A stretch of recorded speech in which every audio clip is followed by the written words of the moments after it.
Once upon a time there were two beautiful butterflies.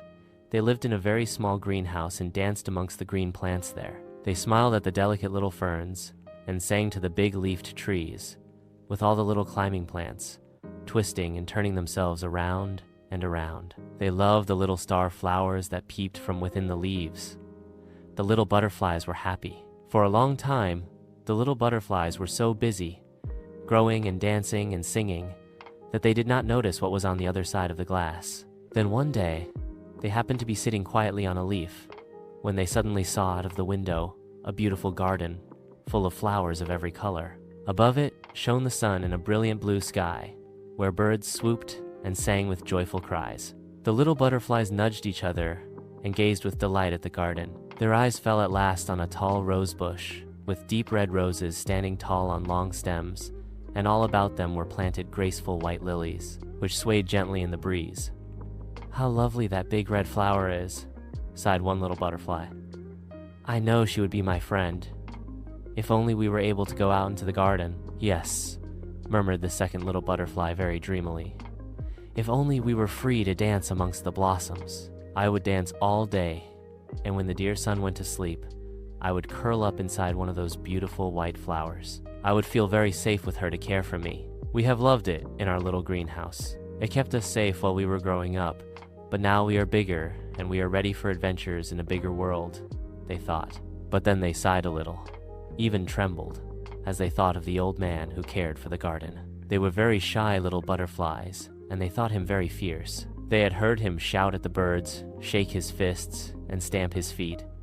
"Leave my strawberries alone," he would cry. They didn't know what strawberries were, but they were frightened by his anger. So whenever he opened the door and came into the glass house, they stayed very quietly under a leaf and watched until he was gone. But it meant they could never go into the garden.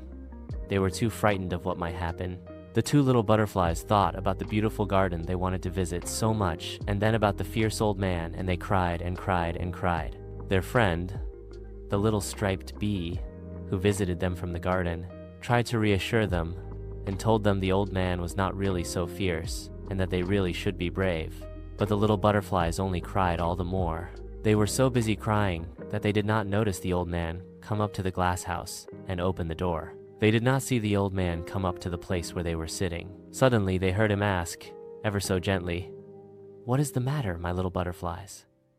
They felt very small and frightened. In fact, they were so busy being frightened that they did not see his loving look or hear the gentleness in his voice. However, they looked at each other and thought alike to themselves, as they often did because they were such very good friends, that perhaps they should take the bee's advice and be brave if they ever wanted to go into the beautiful garden. So one little butterfly took a deep breath, stood up very tall, and answered the old man.